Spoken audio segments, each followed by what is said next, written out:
Hermanos, buenas tardes. Una vez más, una gran bendición del Señor que podamos estar enlazados por medio de Facebook, por medio de Zoom, estudiando pues esto que es algo muy importante para la congregación, estos distintivos, esta confesión de fe principalmente, que es lo que hemos estado enseñando ya de 2 semanas para acá, y lo que ha estado enseñando nuestro hermano Israel Villanueva acerca de las disciplinas espirituales que te reitero, hermano, te reiteramos que no te quedes con dudas. Van a ser tiempos donde van a emerger algunas dudas incluso más profundas.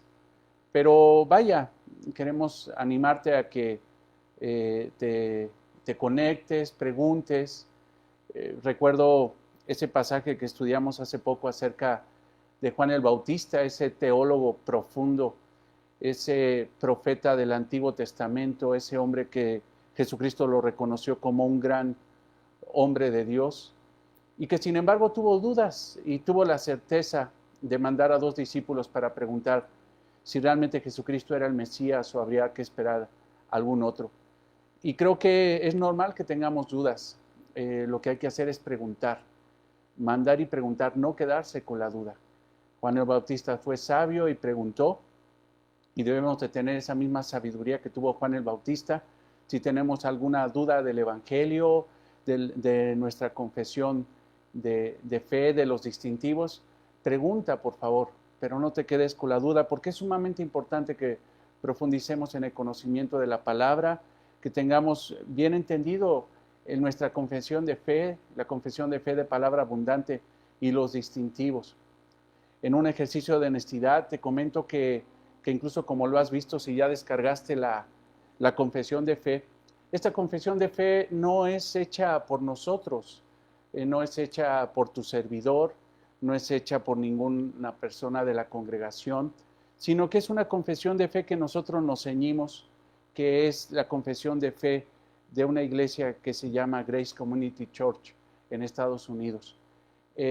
Nosotros la estudiamos desde hace mucho tiempo. Nosotros creemos que es una confesión de fe doctrinalmente correcta. Es una confesión de fe que nos ceñimos nosotros, la entendemos, la creemos, la validamos, no por el concepto humano, sino porque simple y sencillamente se apega a lo que enseña la palabra de Dios. Entonces, porque algunos me dijeron, oiga, creo que esta confesión de fe ya ya existe, y sí, definitivamente ya existe.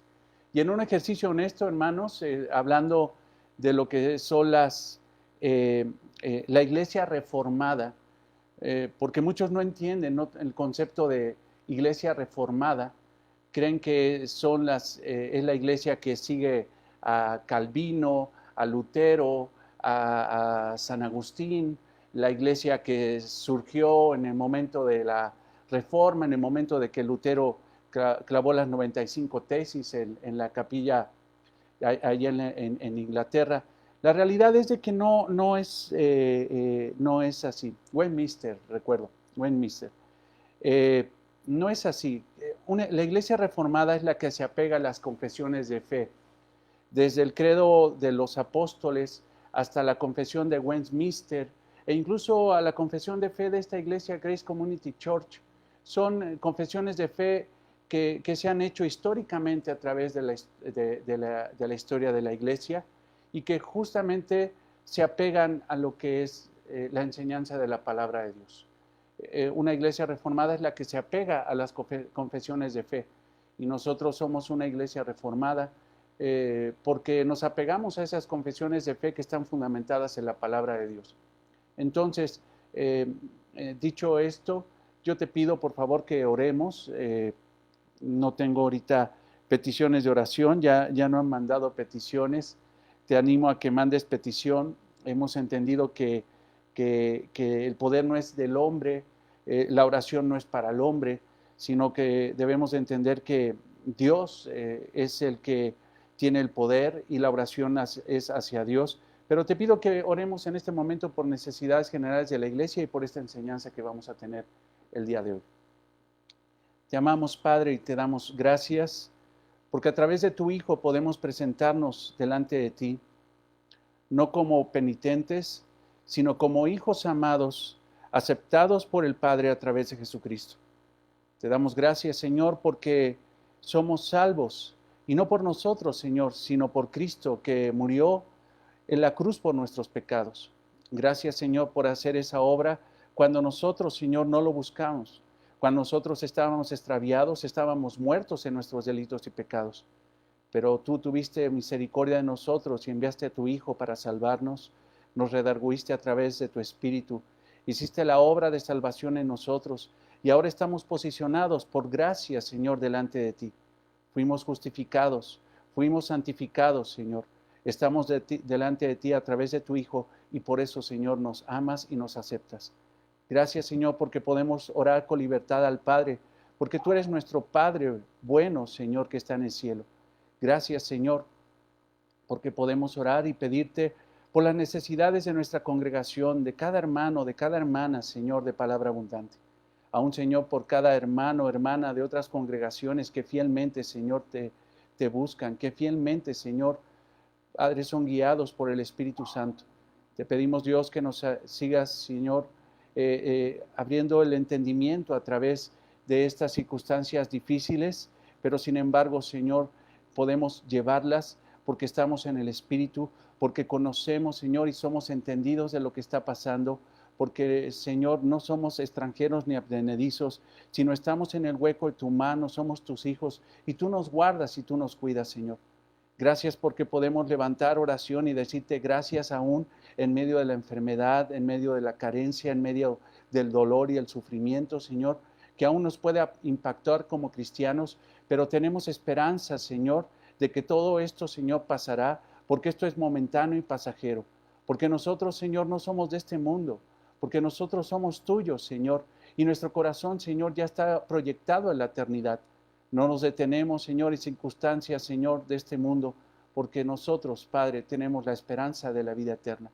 Gracias, Señor, porque con esa esperanza, Señor, sabiendo que somos salvos y que estamos más que seguros, Señor, de que tenemos salvación, Señor, perdón eterno de pecados y de que tenemos una relación hermosa contigo, Señor, única contigo, nosotros podemos caminar con seguridad en medio de este mundo, Señor, que tiene aflicciones. Gracias, Señor, porque nuestro vivir eres tú, Señor Jesucristo. Y, Señor, si llegara un momento crítico en nuestra vida, Padre, aún perder la vida, Señor, no es significativo para nosotros, porque morir es ganancia, Señor. Gracias, Padre. Pero oramos porque estamos aquí, Señor, y te pedimos que nos des valentía para predicar el Evangelio, que nos des, Señor, esa certeza y que podamos transmitir esa certeza a través de las Escrituras, de que tú eres un Dios que tiene el control de todas las cosas, el Dios único y verdadero que tiene, Señor, el control absoluto de todos los eventos del universo. Gracias, Señor, porque en ti confiamos, en tu Hijo confiamos y en tu Espíritu confiamos. Gracias, Señor, por la enseñanza del día de hoy.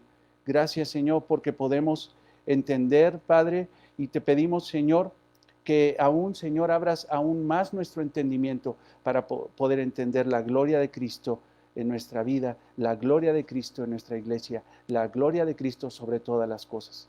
Gracias, Señor. En el nombre de Cristo oramos. Amén. Bien, hermanos, pues estamos estudiando el distintivo de palabra abundante. Estamos profundizando en estas doctrinas fundamentales, esenciales para la fe cristiana. Y recuerdo que ya hemos hablado acerca de las Escrituras.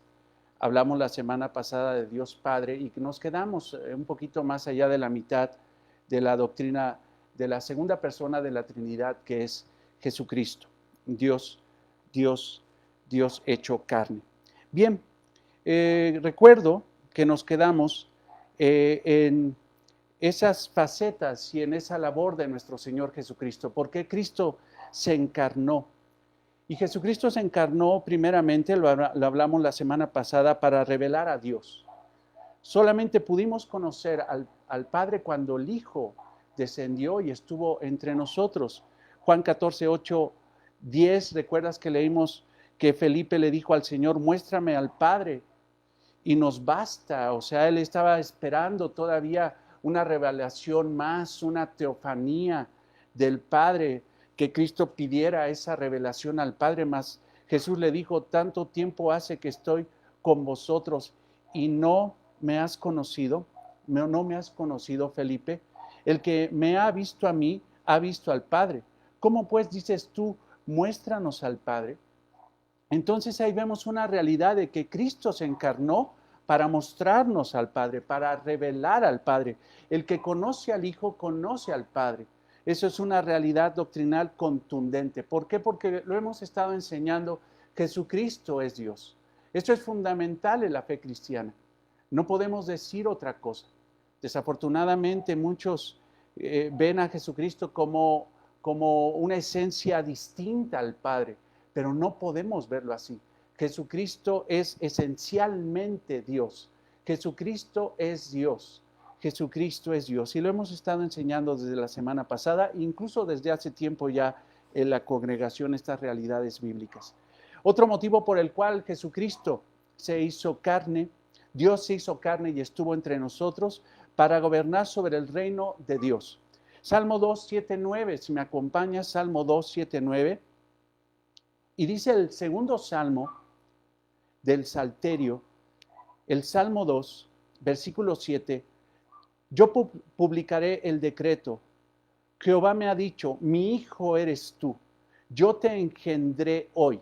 Y esto habla, hermanos, engendrar, acerca de la encarnación de Cristo, de que Dios se hizo carne para estar entre nosotros con un propósito. El propósito está en el versículo 8, pídeme y te daré por herencia las naciones y como posesión tuya los confines de la tierra. O sea, la herencia de Cristo de parte del Padre son las naciones. Los quebrantarás con vara de hierro, como vasija de alfarero los desmenuzarás. Entonces ahí tenemos una realidad doctrinal contundente, una realidad doctrinal contundente. Jesucristo se hizo hombre, Dios se hizo hombre para gobernar a los hombres, para gobernar a los hombres. Tercer aspecto es redimir a los hombres, salvar a los hombres, pagar el precio por sus pecados. Juan 1:29, recuerda cuando Juan el Bautista vio al Señor Jesucristo y en el momento de que ve al Señor Jesucristo lanza una condena de muerte. Porque eso es lo que está diciendo Juan el Bautista en el versículo 29, Juan 1:29. El siguiente día vio Juan a Jesús que venía a él y le dijo, he aquí el Cordero de Dios, el sacrificio de Dios, el que dará su sangre para la redención del mundo. Fíjate lo que dice después de la coma, que quita el pecado del mundo. Entonces el Señor no solamente vino a mostrarnos al Padre, no solamente vino a gobernar a los hombres, sino también a redimir a los hombres. Creemos entonces y enseñamos que en la encarnación nuestro Señor Jesucristo, esa segunda persona de la Trinidad, hizo a un lado su derecho a todas las prerrogativas coexistenciales con Dios. De alguna forma hizo a un lado ciertos aspectos de su gloria para asumir el lugar de hijo. La semana pasada nuestro hermano David Tello preguntaba que si esa faceta de hijo solamente era aquí en la tierra o también antes de la eternidad pasada Jesucristo era hijo. Mas sin embargo platicábamos en una pregunta muy interesante que hizo nuestro hermano David Tello, platicábamos que Jesucristo en la eternidad pasada era Dios, es Dios. Mas sin embargo, Él tomó la forma de siervo. En esta tierra tomó el rol de hijo para relacionarse con el Padre. Pero eso fue maravilloso porque a través de esa realidad, ese plan trinitario que fue antes de la fundación del mundo, Dios Padre, Dios Hijo y Dios Espíritu Santo, un solo Dios, se manifiesta a los hombres en tres esencias, en tres personas. Entonces, creemos que nuestro Señor Jesucristo se despojó a sí mismo voluntariamente. Nadie lo forzó, no fue obligado, entregó su vida. Nadie se la quitó. Él estuvo dispuesto a tomar en esta tierra ese rol de hijo, pero no solamente de hijo, sino también de siervo. y no solamente de siervo, sino no solamente de hijo, de hombre, sino de siervo, y llegar a la muerte más humillante que puede tener un ser humano, la muerte como delincuente en una cruz. Todo esto para el perdón de nuestros pecados. Creemos entonces, y por eso enseñamos, que nuestro Señor Jesucristo llevó a cabo nuestra redención por medio del derramamiento de su sangre, esto es, de su muerte. Hemos entendido cuando la Biblia habla de la sangre de Cristo, está hablando realmente de la muerte de Cristo. Es una afirmación teológica contundente. Cuando habla de la sangre de Jesucristo, está hablando de que realmente Cristo murió en la cruz por nuestros pecados, porque era necesario el derramamiento de sangre inocente, de un cordero, para el perdón de los pecados. Entonces, hermanos, esa situación de que me cubro con la sangre de Cristo como si fuera un amuleto, es una falsa interpretación de la palabra de Dios. Cuando la Biblia habla de la sangre de Cristo, no está hablando de un amuleto para protección contra el COVID, sino que está hablando de que realmente Cristo murió por nuestros pecados. Esa es la estructura, eso es lo que está enseñando.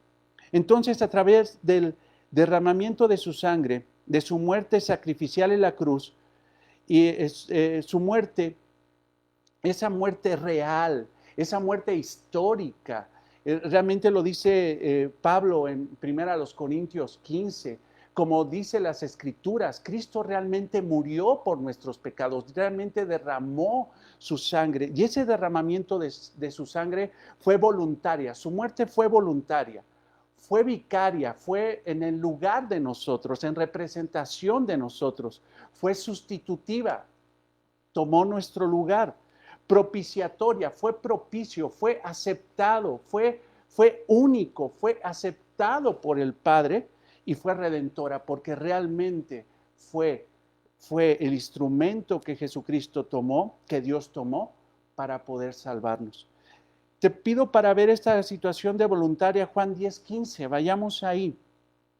Tú sabes ese pasaje, varias veces el Señor Jesucristo habló de su muerte, varias veces habló junto con su muerte de su resurrección, pero también dijo que su muerte no era forzada, sino que él era en un acto voluntario. Juan 10:15. Así como el Padre me conoce y yo conozco al Padre y pongo mi vida por las ovejas. Yo pongo mi vida por las ovejas. Romanos 3:24. Escucha esto.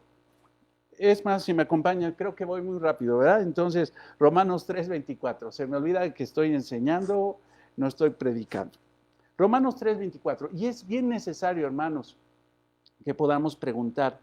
Es bien necesario, hermanos, que ante dudas preguntes, ya sea por el Face, por el muro de Face, o por el Zoom, veo que están entrando ya más hermanos al Zoom, pero que no te quedes con dudas. Romanos 3:24.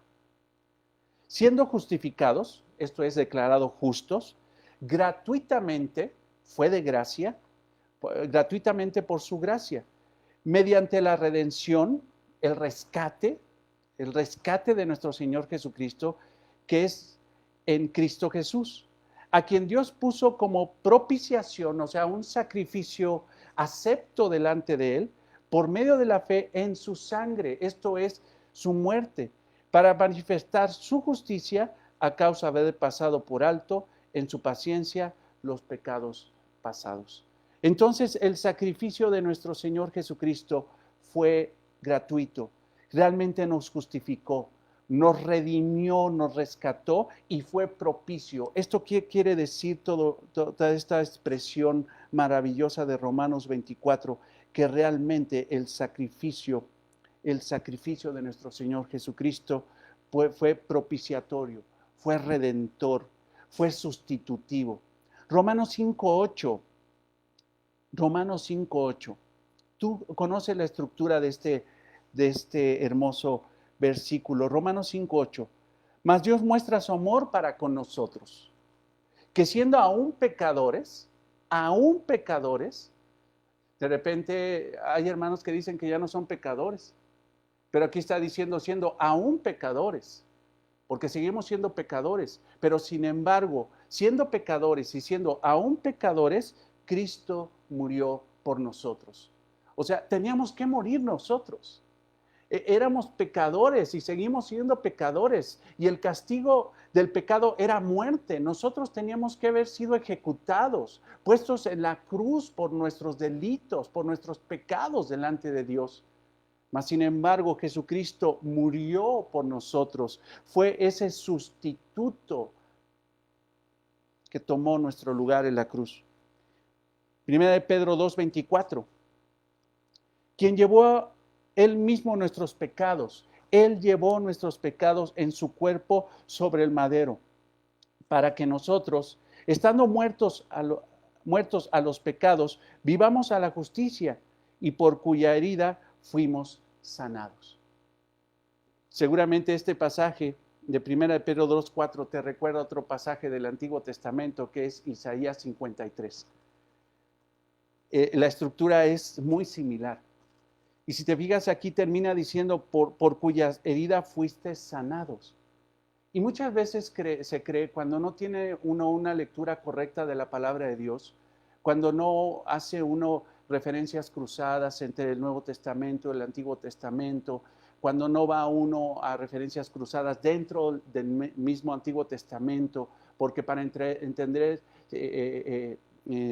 Isaías 53 hay que ir a otros pasajes del Antiguo Testamento, a otros profetas del Antiguo Testamento. Y cuando uno hace ese ejercicio de escudriñar las Escrituras y no solamente leer por arriba y creer que pues que una mala interpretación personal ahí queda y lo creo y lo enseño así, sino que realmente uno se responsabiliza. Cuando uno se responsabiliza por la enseñanza, por estudiar la palabra de Dios y enseñarla, nos daremos cuenta, por ejemplo, te pido por favor que vayas a 1 Pedro 2:24. Quien llevó él mismo nuestros pecados en su cuerpo sobre el madero. Está hablando de pecados que llevó él mismo en su cuerpo físico sobre el madero, para que nosotros, los pecadores, estando muertos a los pecados, pecadores redimidos, vivamos a la justicia. Nos trasladó de la muerte a la vida eterna. Vivamos a la justicia, y por cuya herida fuisteis sanados.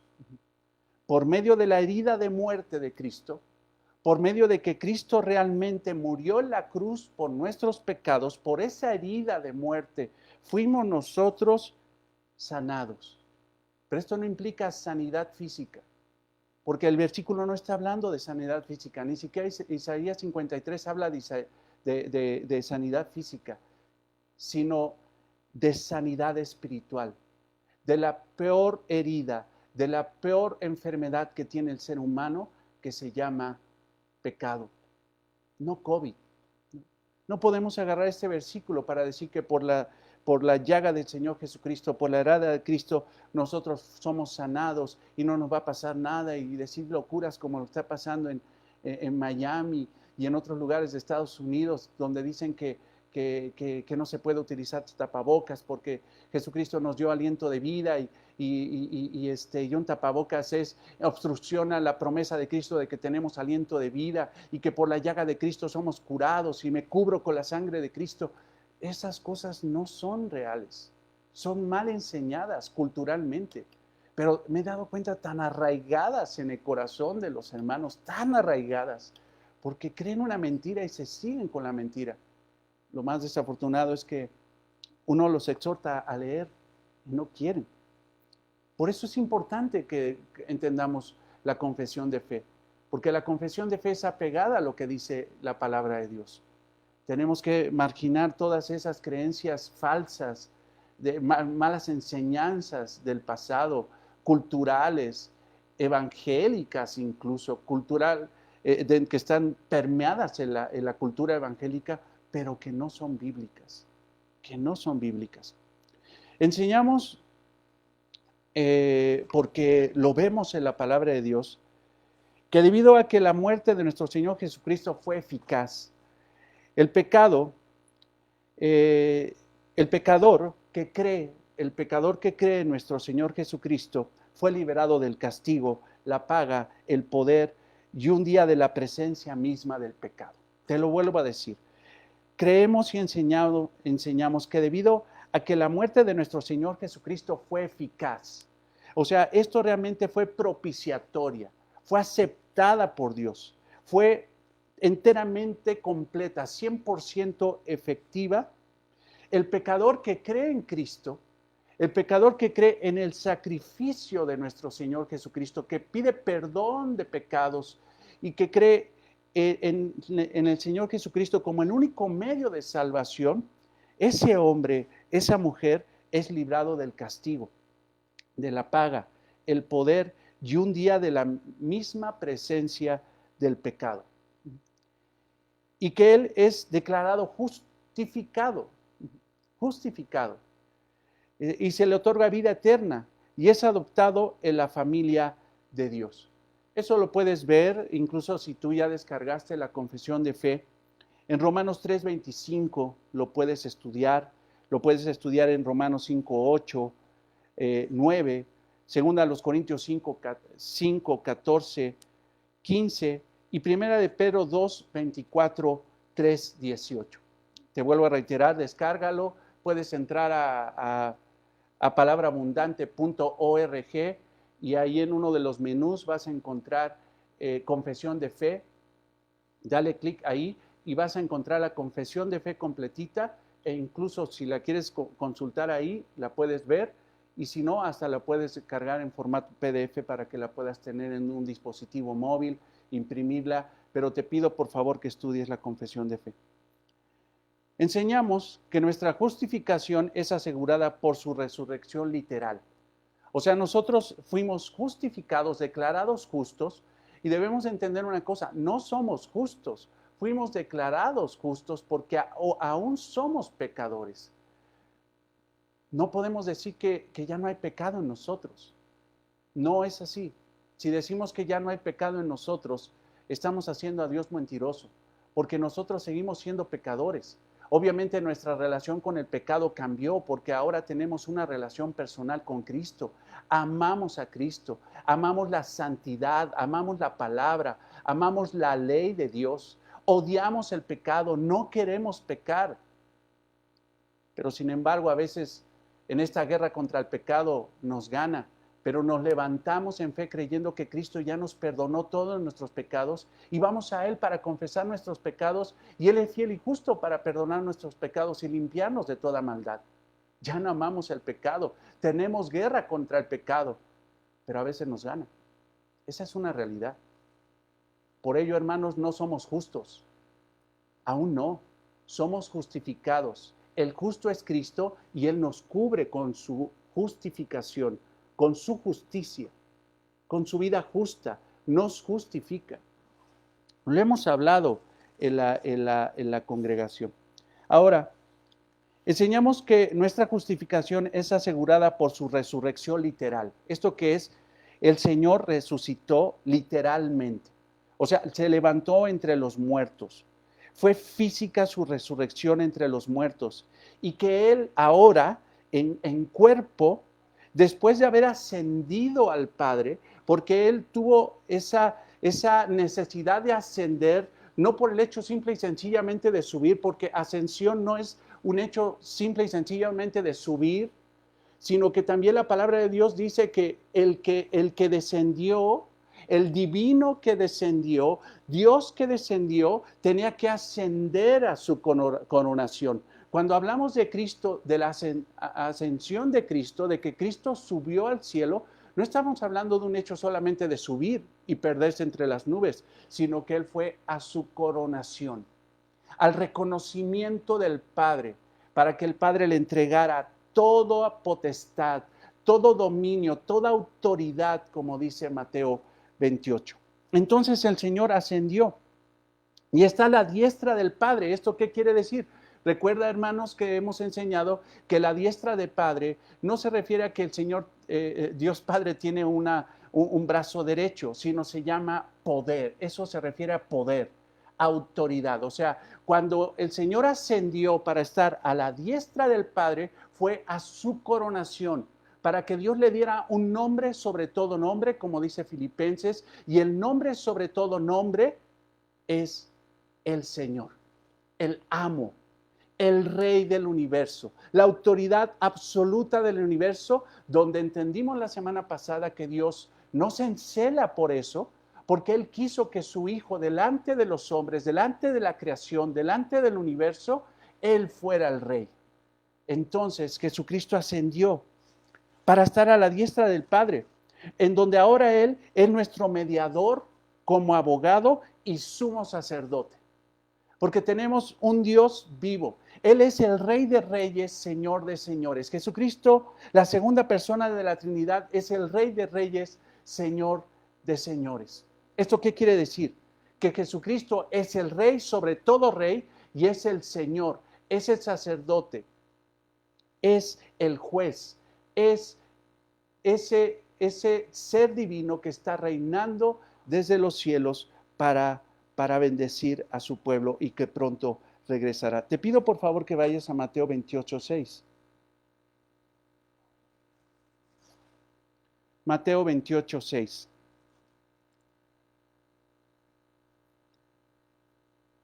No está aquí, pues ha resucitado. Como dijo, venid, ved el lugar donde fue puesto el Señor. O sea, el Señor realmente resucitó. Recordemos, hermanos, que el Señor Jesucristo anunció su muerte, pero juntamente con eso su resurrección. Y por eso es la expresión de como lo dijo. Así como lo dijo, porque el Señor estaba hablando verdad y siempre fue fiel, fidedigno y verdadero. Así como dijo que moriría, también dijo que resucitaría. Y así aconteció. Lucas 24:38. Lucas 24:38. Pero Él les dijo, ¿por qué estáis turbados? Y vienen a vuestros corazones estos pensamientos. Le dice a los discípulos el Señor Jesucristo, mirad mis manos, o sea, mirad, o sea, es mi cuerpo.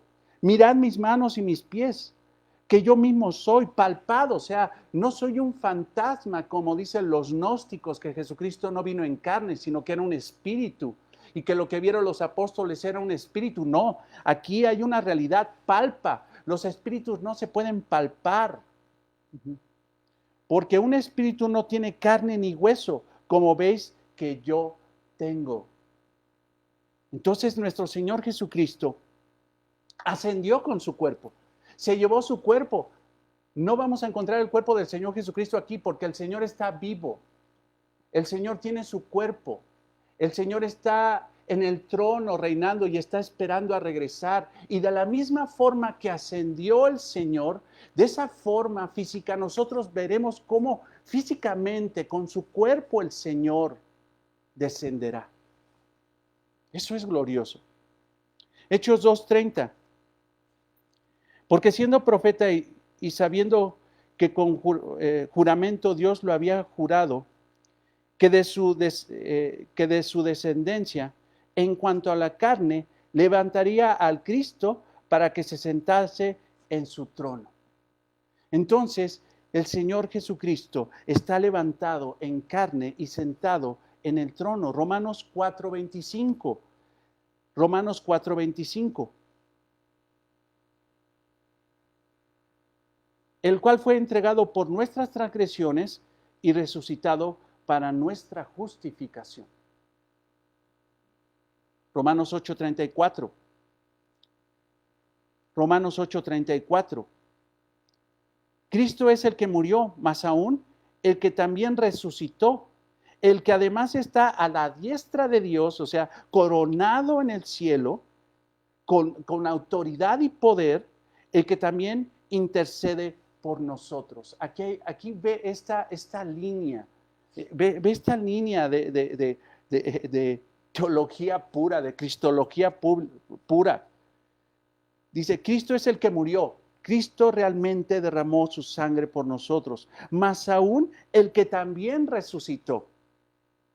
Entonces no solamente murió, sino también regresó a la vida, resucitó al tercer día. El que además está a la diestra del Padre, la coronación de Cristo. Cristo no solamente resucitó, sino ascendió para ser coronado, para darle autoridad, y esa autoridad, ese poder, ese señorío sobre todas las cosas se lo dio Dios Padre, porque está a la diestra de Dios Padre, el que también intercede por los creyentes, por nosotros.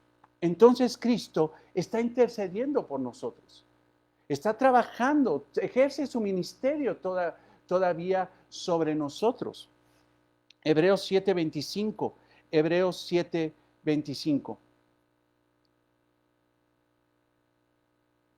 Por lo cual puede también salvar perpetuamente a los que por él se acercan a Dios, viviendo siempre para interceder por ellos. Para interceder, tenemos un intercesor delante de nuestro Padre.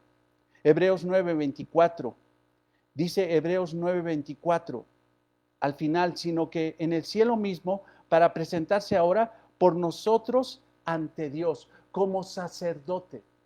Tenemos un sumo sacerdote, un intercesor, un abogado en el cielo. Por eso decimos que Jesucristo es Señor de señores, porque nuestro Señor Jesucristo es abogado, es el profeta, es el abogado, el profeta, el sacerdote. Todos esos oficios de señores del Antiguo Testamento, en Jesucristo, hermanos, está la plenitud del cumplimiento de ellos. En el Antiguo Testamento teníamos, dice, pues como si yo fuera hebreo del Antiguo Testamento, pero no.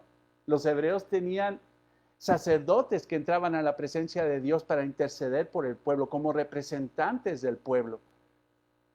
Ellos tenían un oficio, le llamaban señores o oficios del Antiguo Testamento. Pero cuando dice la palabra de Dios en Apocalipsis que Jesucristo es el Señor de señores, se refiere que es el sumo sacerdote, el sumo intercesor de su pueblo delante de Dios. Y lo vemos en Hebreos 7:25. Lo vemos en Hebreos 9:24. Primera de Juan 2:1. Y esto lo has escuchado porque lo ha predicado, lo ha enseñado nuestro hermano Israel Villanueva en ese estudio de Primera de Juan. Y dice Primera de Juan 2:1, hijitos míos, estas cosas os escribo para que no pequéis.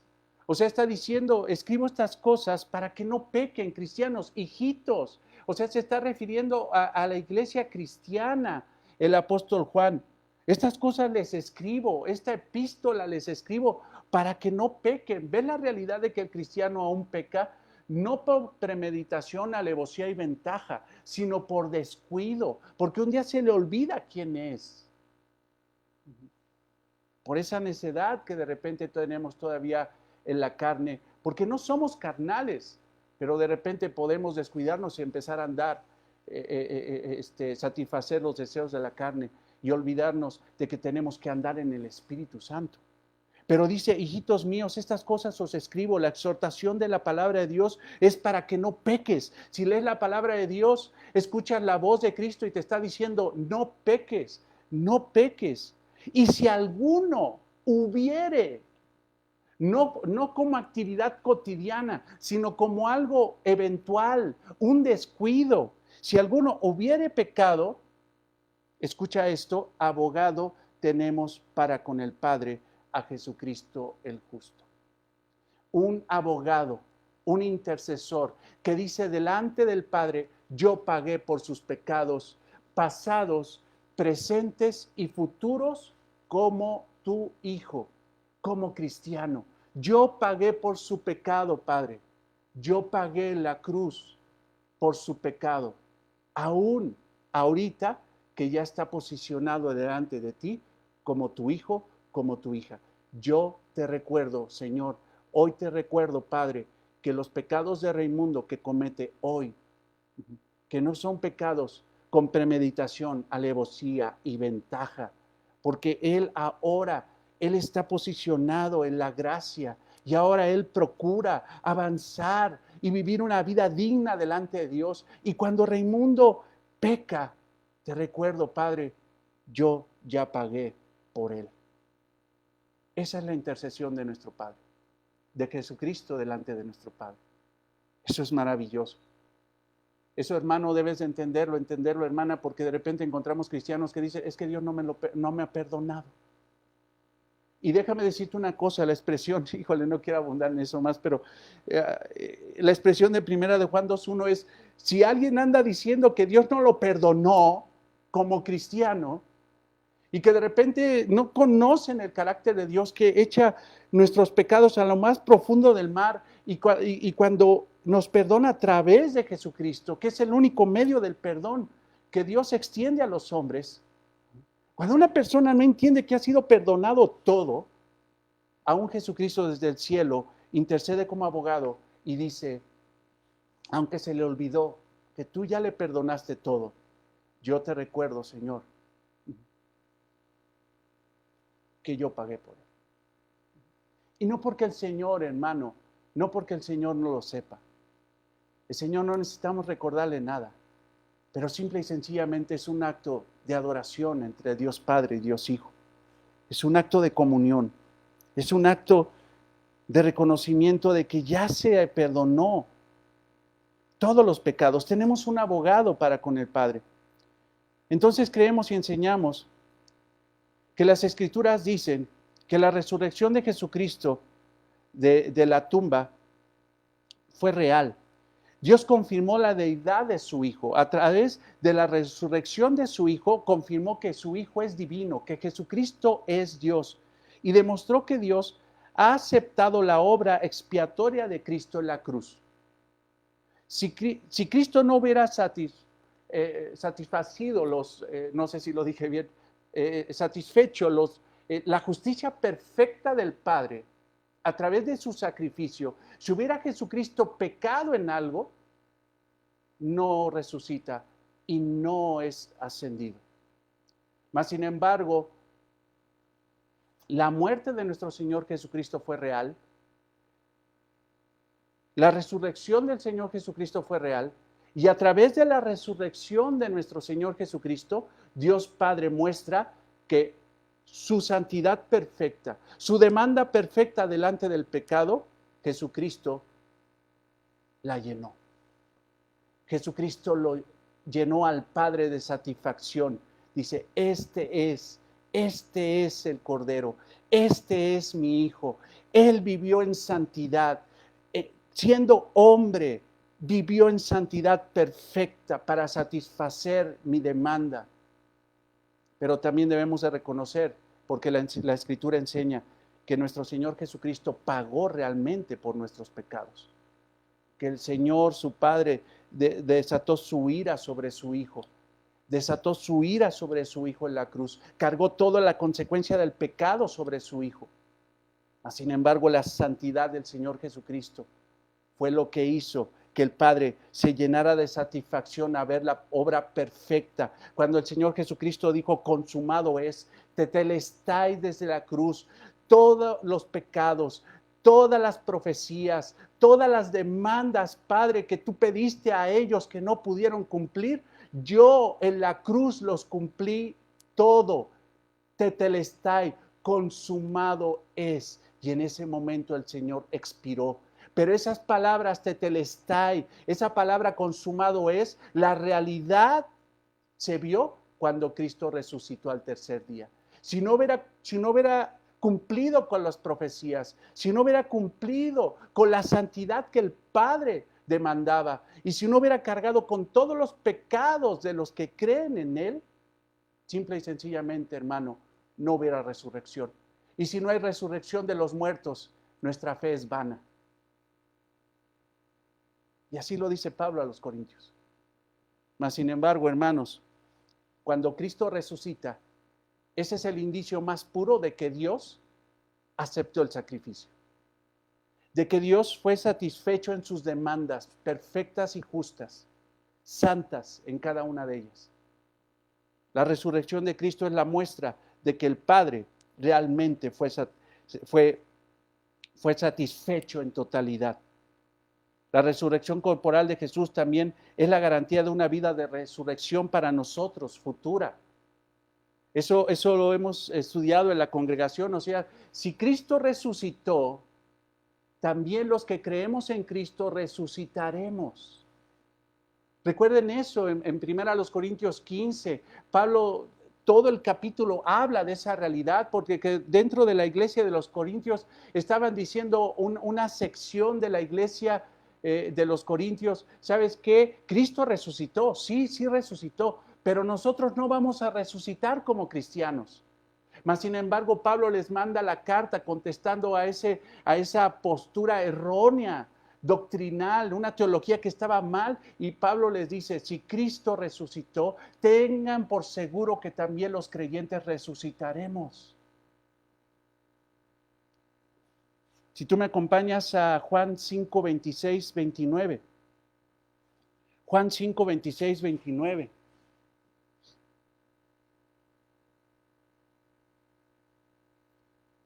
Juan 5, 26. Porque como el Padre tiene vida en sí mismo, así también ha dado al Hijo el tener vida en sí mismo. Y también le dio autoridad de hacer juicio por cuanto es el Hijo del hombre. Versículo 29, para irnos más adelantito. Y los que hicieron lo bueno saldrán a resurrección de vida. O sea, ¿quiénes fueron los que hicieron lo bueno? Entendible. Los que creyeron en el Señor Jesucristo, los que no desecharon a Cristo. Y los que hicieron lo bueno saldrán a resurrección de vida, o sea, tendremos resurrección. Hermanos, la muerte no se enseñoreará de nosotros. Por eso Pablo decía, ¿dónde está muerte tu aguijón? ¿Dónde está sepulcro tu victoria? O sea, nosotros no vamos a ver muerte, hermanos. Como cristianos, hermanos, nos vamos a morir. ¿Por qué si no viniera el Señor antes y fuera el rapto, hermanos, nosotros tenemos que morir para poder ir a Cristo? Pero sin embargo, hermanos, tenemos la certeza de que nosotros, hermanos, tendremos vida eterna y no tendremos la segunda muerte, porque eso es para los incrédulos. Nosotros moriremos, pero nosotros moriremos para volver a vivir vida eterna. Porque Cristo resucitó y Él fue la primicia de la resurrección de los muertos. Y los que hicieron lo bueno saldrán a resurrección de vida, mas los que hicieron lo malo a resurrección de condenación. O sea, aún los incrédulos van a tener vida después de la muerte, pero va a ser vida para condenación, no para vida eterna en relación con Dios. Juan 14, 19. Todavía un poco, y el mundo no me verá más, pero vosotros me veréis, porque yo vivo, vosotros también viviréis. Nosotros también viviremos. Hermanos, ¿por qué crees que era Pablo tan entrón? ¿Por qué Pablo no le importaba que lo golpearan los de su pueblo, los gentiles, naufragios, persecuciones, apedreamientos, cárceles? Todo lo que vivió Pablo, hermanos, simple y sencillamente lo vivió con gozo, porque él sabía que simple y sencillamente tenía vida eterna. Y que si moría por predicar el evangelio, tenía la garantía de Cristo de que él resucitaría de los muertos. Porque Cristo resucitó, él lo dijo, nosotros también resucitaremos. Tú no vas a durar 70 años, 80 años, como dicen los salmos, hasta 80 años probablemente. Tú, hermano, tu existencia, hermana, tu existencia es eterna. Es eterna. Yo otra vez platicaba con unos hermanos que ya tengo 51 años y estoy contento porque ya estoy más cerca de los 60. Y cuando llegue a los 60 voy a estar más cerca de los 70 y voy a estar mucho más contento. Y cuando tenga los 70 yo voy a estar cerca de los 80 y si Dios me lo permite después de los 90, y no, yo quisiera ya que 90 no tanto, ¿no? Pero porque entre más nos envejecemos, más cerca estamos del Señor. Porque nuestra vida es en Cristo aquí en esta tierra, pero morir es ganancia. ¿Por qué? Porque Cristo resucitó y juntamente con Él, los que creemos, los que hicimos lo bueno, como dice la palabra de Dios, juntamente con Él viviremos. Esto también lo puedes encontrar en 1 Corintios 15, que te invito a que lo estudies. Romanos 1:4, Romanos 4, 25, Romanos 6, 5, 10. Lo puedes estudiar. Creemos y enseñamos entonces que Jesús regresará para recibir a su iglesia. Jesucristo regresará, hermanos, la cual es su cuerpo. Y esto va a pasar en el rapto. Nosotros creemos en el rapto y eso vamos a profundizar en la escatología que vamos a estudiar dentro de la confesión de fe. Pero creemos y enseñamos que Jesucristo regresará para recibir a su iglesia, la cual es su cuerpo en el rapto. Y Él regresará con su iglesia gloriosa. O sea, nosotros nos encontraremos con nuestro Señor, como dice Tesalonicenses 4, 13 al 18. Nos encontraremos en el aire con Él. Iremos con Él a ocupar la morada que Jesucristo prometió. Prepararé morada para ustedes, pero en el milenio regresaremos con el Señor para gobernar 1000 años junto con Él. Eso lo enseña Apocalipsis 25, 6. Vamos a estudiar eso, pero creemos que el Señor Jesucristo regresará por su iglesia en gloria y establecerá su reino milenial en la tierra, como le dice Apocalipsis 25, 6.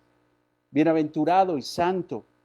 Es más, vete a Apocalipsis 20, 26. Bienaventurado y santo el que tiene parte en la primera resurrección. La segunda muerte no tiene potestad sobre estos. O sea, bienaventurado y santo la iglesia de Cristo, que tiene parte en la primera resurrección. O sea, aquí está la realidad de que Cristo resucitó, nosotros resucitaremos con Él. La segunda muerte no tiene potestad sobre nosotros, no tiene potestad sobre los creyentes. Eso es para los incrédulos, la segunda muerte. Sino que serán sacerdotes de Dios, o sea, estaremos con Cristo y reinaremos junto con Cristo 1000 años literales. Oiga, pastor, ¿cuándo va a ser? Pues no sé. No va a ser, no sé cuándo es eso. Pero hay iglesias que dicen que el milenio ya está ejecutando, que ya estamos en el milenio. Eso no es correcto, hermanos. Eso no es correcto. Si hacemos un ejercicio escatológico correcto, nos daremos cuenta que el milenio todavía no llega. Nosotros estamos, hermanos, en los postreros días. Todavía estamos esperando la segunda venida de nuestro Señor Jesucristo. Juan 5:22. Juan 5:22 muestra una realidad. Es más, vete ahí. Porque ahora lo que nosotros creemos y enseñamos, porque la Biblia lo dice, es que el Señor Jesucristo es aquel a través quien Dios Padre juzgará a toda la humanidad.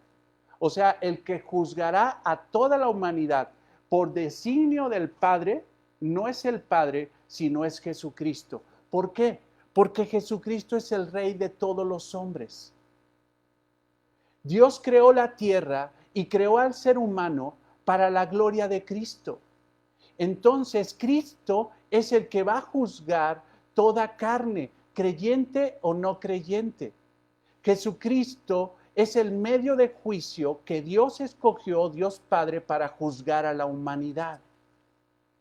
Juan 5:22. Juan 5:22.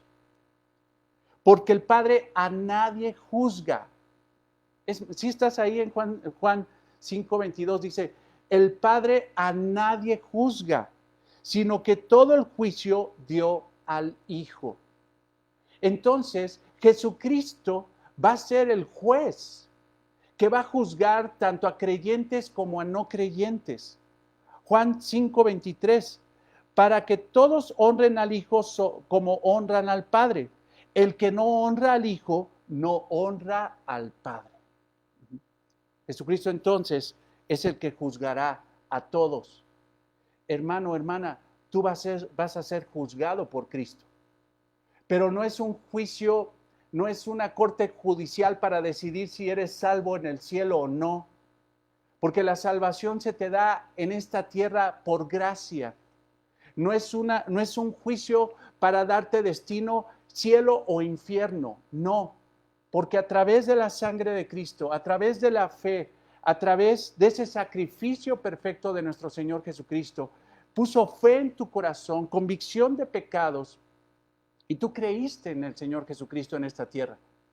Cuando llegues delante del Señor, hermano, no se va a decidir ahí tu destino. Tu destino es más siendo correctos, hermano, siendo teológicamente correctos. Tu destino fue trazado antes de la fundación del mundo, predestinación. Pero cuando llegues delante de Cristo como creyente, Él te va a juzgar.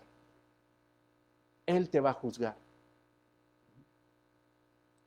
Segunda a los Corintios 5:10. Segunda a los Corintios 5:10.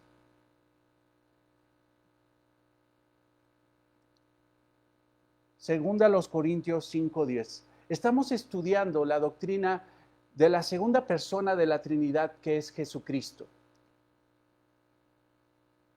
Estamos estudiando a nuestro Señor Jesucristo. Segunda a los Corintios 5:10. Porque es necesario que todos nosotros, y se refiere a los cristianos, porque está hablando Pablo a los corintios y le está escribiendo una iglesia cristiana y él se está incluyendo. Pablo está diciendo, yo me incluyo como hijo de Dios, como cristiano, como apóstol de Jesucristo, aún como apóstol de Jesucristo, es necesario que todos nosotros compadezcamos ante el tribunal de Cristo. Esto, hermanos, es una figura para poder entender, no es que va a haber allí una corte y un tribunal con el martillo y el Señor, que hable el acusado. No, porque ya no estamos acusados, hermano. Ya no estamos sentenciados, tenemos abogado. No tenemos a alguien que nos va a acusar, sino a alguien que ya nos justificó, nos salvó, nos redimió. Pero nosotros vamos a compadecer delante de Cristo y Cristo va a evaluar nuestra vida. Si hubo hojarasca, si hubo madera o si hubo plata, oro, bruñido, si hubo calidad de nuestra vida cristiana, testimonio, valentía al predicar el Evangelio de Cristo. Vete por favor a 1 Corintios 3, 10, 15 para que puedas entender más o menos, porque no podemos alcanzar a ver más allá, hermano. No estamos en el cielo todavía. Pero estos pasajes nos vislumbran un poquito de lo que va a pasar cuando tú estés delante del Señor. Y cuando yo esté.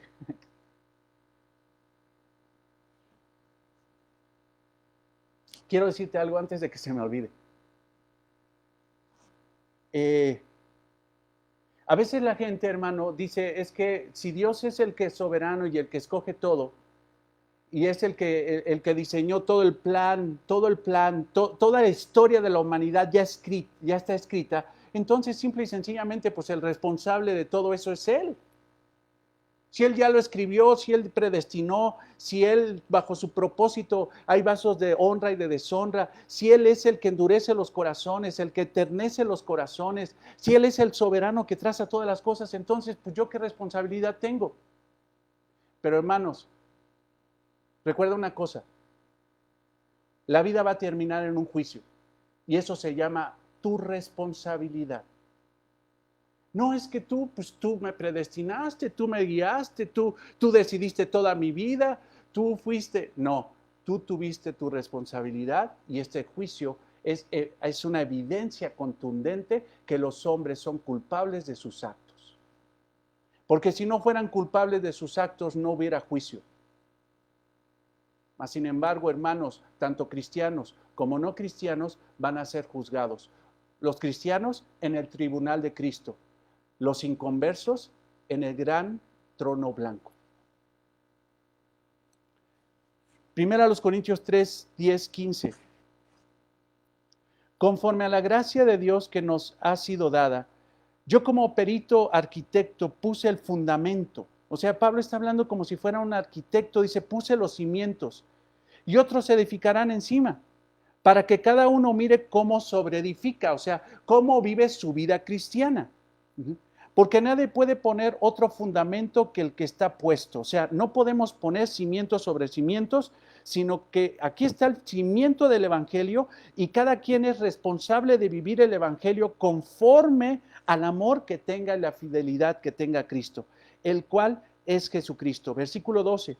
Y si sobre este fundamento, sobre estos cimientos, alguno edificare plata, oro, piedra preciosa, madera, heno, hojarasca, y quiero que veas la diferencia: oro, plata, piedras preciosas, cosas que con el fuego no se consumen con facilidad.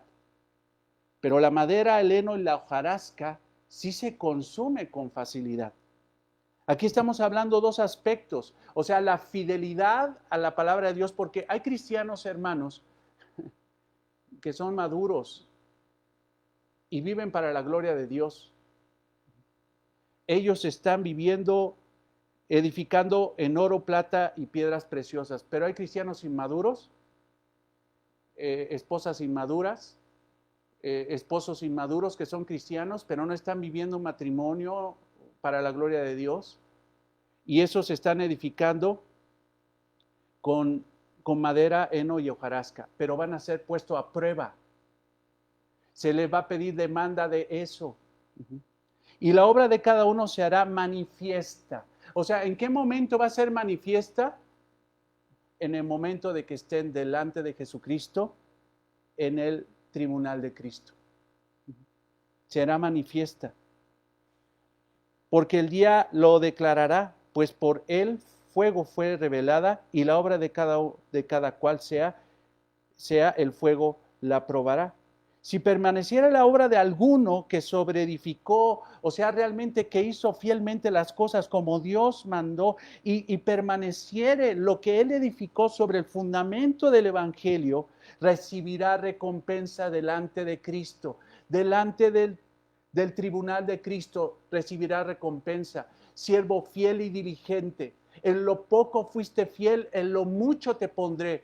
Entra en el gozo de tu Señor. Ahora, hermano, no te estoy diciendo que el Señor, en el momento de ver una vida inmadura como cristiano, en ese momento el Señor te diga, ¿sabes qué? Tu vida fue inmadura, te voy a mandar al infierno. No. Porque aún, hermano, como creyente, aunque no es lo que tenemos que procurar, la madera y el heno de hojarasca está cubierto por la gracia del Señor. Entonces, pastor, ¿habrá algunos que les darán un galardón mayor que a otros? Sí. ¿Como cristianos? Sí. Y a algunos les darán un galardón mejor. ¿Cuál va a ser el galardón, hermano? Léele ahí. No le leas, hermana. No dice. No dice. No sabemos. No sabemos qué dice. Pero de que va a haber, va a haber. Y va a haber distintos galardones conforme a nuestra fidelidad en esta tierra. Ay, hermano, yo creo que ya me fui mucho ahí, pero te quiero mostrar, hermano, que el Señor Jesucristo es el juez. Va a ser el que va a juzgar. Pero también va a juzgar, hermanos, ahorita vimos un poco de los creyentes, el juicio de los creyentes, pero también va a juzgar a todos los habitantes de la tierra, a todo ser vivo. Él lo va a juzgar cuando regrese en gloria. Mateo 25, 31. Mateo 25, 31.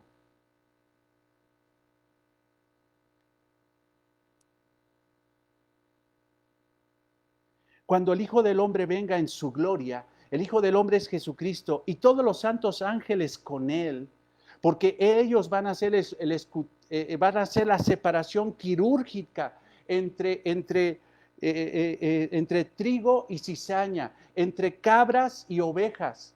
Ellos van a ser comandados por el Señor Jesucristo. Ellos van a hacer eso. Cuando el Hijo del Hombre venga en su gloria y todos los santos ángeles con él, entonces se sentará en su trono de gloria, tomará su trono de autoridad glorioso, y serán reunidas delante de él todas las naciones, y apartará los unos de los otros, como aparta el pastor de las ovejas de los cabritos. Él va a juzgar toda carne. ¿Por qué? Porque él es el rey de toda carne. Él es el rey de los hombres. Él es. Pero en el momento de la separación, al trigo lo llevará ¿a dónde? A su granero, a su presencia, a la gloria del Padre. Los llevará a él, a su propósito eterno. y a los cabritos, a la cizaña, lo echarán al fuego. Pero ahí va a haber juicio para los incrédulos, para los que no creyeron en Cristo. Entonces Cristo es también el juez implacable, justo de los muertos incrédulos en el gran trono blanco. Te pido que vayas a Apocalipsis 20, 11, 15.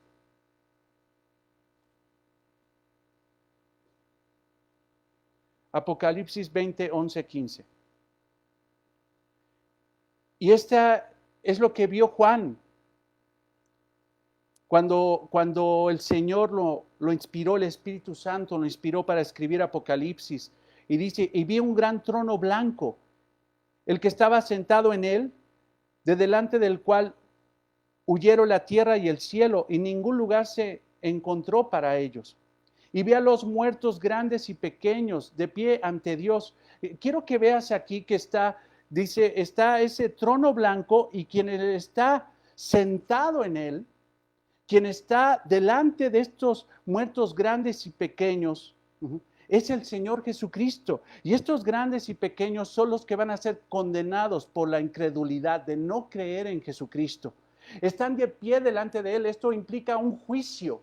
Esto es una corte judicial. No se sienten de pie porque van a recibir sentencia. Y los libros fueron abiertos y estos libros hablaban de sus actitudes, de sus pensamientos, de sus pecados. Y otro libro fue abierto, el cual es el libro de la vida, para que vieran ellos, para que fuera constancia de que en el libro de la vida no estaban escritos ellos porque no creyeron en Cristo. Los que están en el libro de la vida son los creyentes.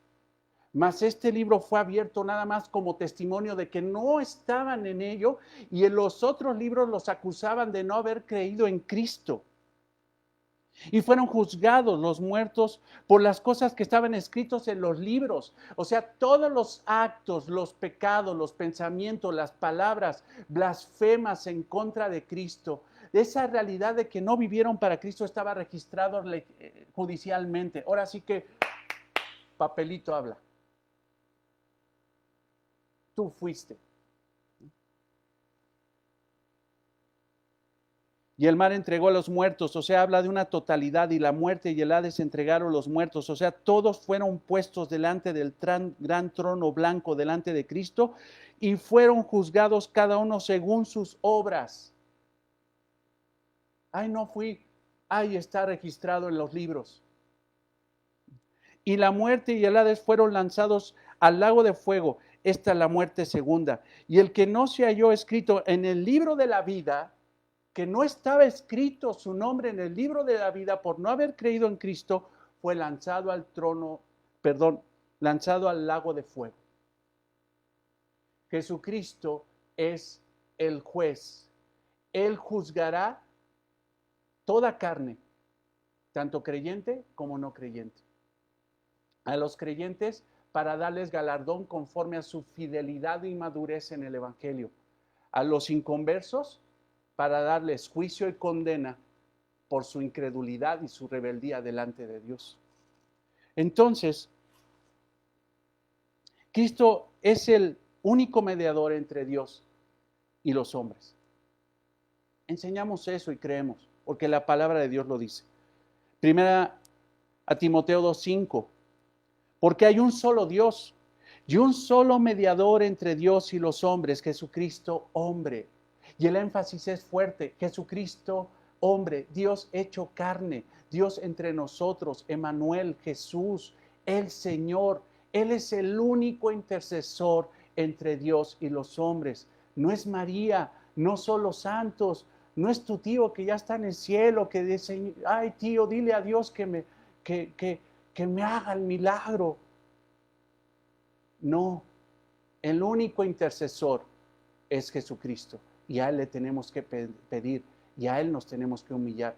No hay salvación si no es por medio de Cristo. La cabeza de la iglesia, que es su cuerpo, la cabeza de la iglesia es Cristo, y la iglesia es el cuerpo de Cristo. Efesios 1:22. Y lo dio por cabeza sobre todas las cosas a la iglesia. Él es la cabeza de la iglesia. Él es la cabeza.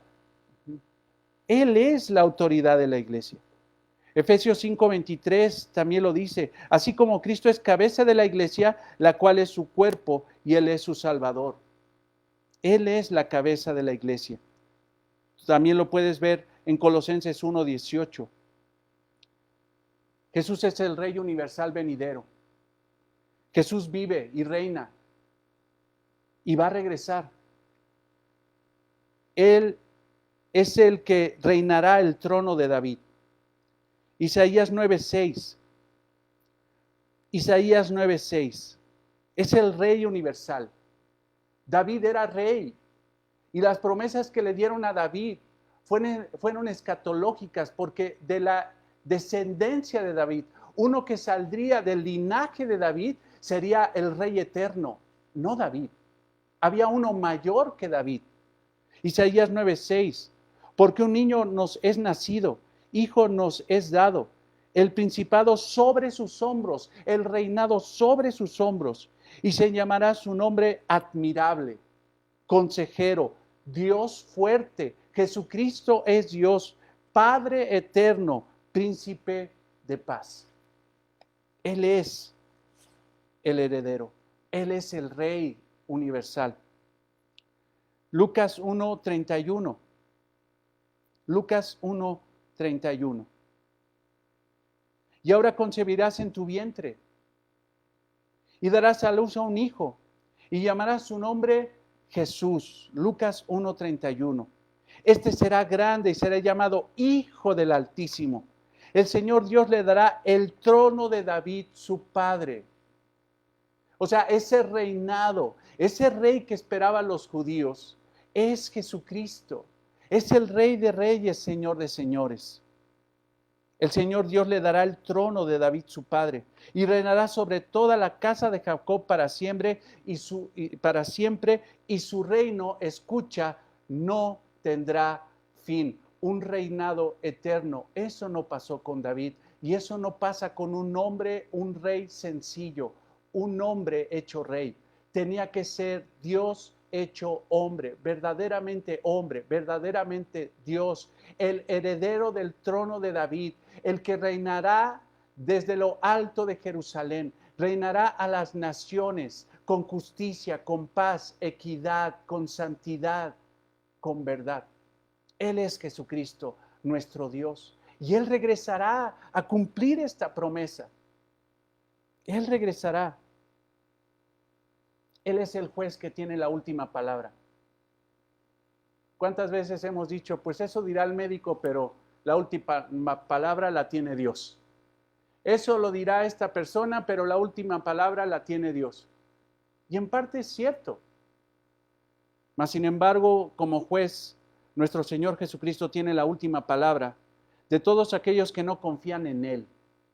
Por más que lo ataquen, por más que digan que su palabra es falsa, que la Biblia es una mentira, por más que blasfemen en contra de Cristo, podrán blasfemar. Y mira, hermano, nos molesta que hablen mal de Jesús.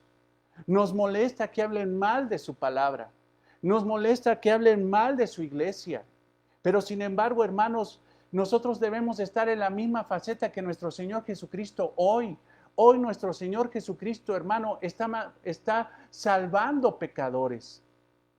Hoy sigue el Señor aún predicando a personas que fueron blasfemos como Pablo, que fueron blasfemos como hemos sido nosotros, y sin embargo por gracia Él nos salvó. Nosotros como cristianos debemos de estar en la misma faceta de gracia, pero cuando Cristo regrese, hermano, la gracia se acaba y en ese momento llega el juicio en su segunda venida. Y ahí, hermano, Él tendrá la última palabra. Y se callarán todos. Y toda lengua confesará que era real. Jesucristo, el que tanto me burlé, es el Señor. Y toda rodilla se humillará ante la realidad de que Jesucristo es quien dijo ser. Pero cuando Cristo regrese, ya será demasiado tarde para esa lengua y para esas rodillas.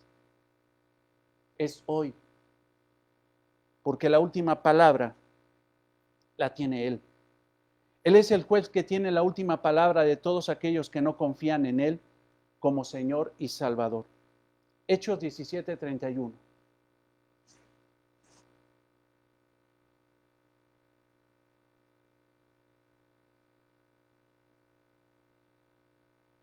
Hechos 17:31. Por cuanto ha establecido un día en el cual juzgará al mundo con justicia, por aquel varón a quien designó, dando fe a todos con haberle levantado de los muertos. Llegará un día que Él juzgará y la última palabra será de nuestro Señor Jesucristo. Hermanos, eso es de lo poco que podemos encontrar en la Biblia. Pero nuestra confesión de fe, hermano, dignifica a nuestro Señor. Jesucristo, hermanos, no es hermano de Satanás, como dicen los mormones. Jesucristo no es un profeta simple y sencillamente, como dicen los testigos de Jehová. Jesucristo, hermanos, no es simple y sencillamente un excelente maestro o un loco que vivió hace 2000 años, que por andar de revolucionario lo mataron, como dicen los históricos. Jesucristo es Dios. Y eso es lo que creemos en Palabra Abundante. Jesucristo es Dios. Y es el único medio que Dios instituyó, levantó, mandó para poder salvar a los pecadores. No hay salvación si no es por Cristo. En eso creemos y eso es lo que enseñamos. Vamos a orar, hermanos. Amado Señor, te damos gracias por este tiempo, gracias por lo que estamos estudiando, Señor. Te pido, Padre, que abras aún más nuestro entendimiento, nuestra sed por tu palabra, Señor. Que podamos profundizar en estas doctrinas fundamentales del cristianismo, Señor. Queremos, Señor, tener unidad doctrinal. Queremos tener todos el mismo concepto de Cristo, un concepto espiritual basado en las Escrituras. No queremos alterar el carácter de nuestro Señor, el nombre de nuestro Señor. Queremos ser guiados por el Espíritu Santo, para que a través de ti, Espíritu Santo, a través de lo que tú revelaste en las Escrituras, de quién es el Hijo, de quién es la segunda persona de la Trinidad, nos humillemos delante de esa tremenda realidad y podamos tener unidad en el conocimiento de nuestro Señor Jesucristo. Danos tu mente, Jesús, para poder respetar tu santo nombre, para poder reconocer tus santos atributos, para reconocer tu verdadera humanidad, pero también reconocer tu verdadera deidad, la deidad total que hay en un solo ser y la humanidad total que hay en un solo ser. Gracias, Jesús, por humillarte hasta la muerte para salvarnos. Gracias, Jesús, por cumplir todo lo que las exigencias del Padre y estar a la diestra de Dios con todo poder y magnificencia. Y gracias, Señor, porque un día regresarás, Señor, por nosotros. Gracias, Señor. En el nombre de Cristo oramos. Amén. Dios los guarde, hermanos, Dios los bendiga y creo que hay hermanos en Zoom, entonces ahí platicaremos un poquito si tienen algunas dudas o algún comentario. Bendiciones, hermanos, bendiciones. Nos vemos el domingo.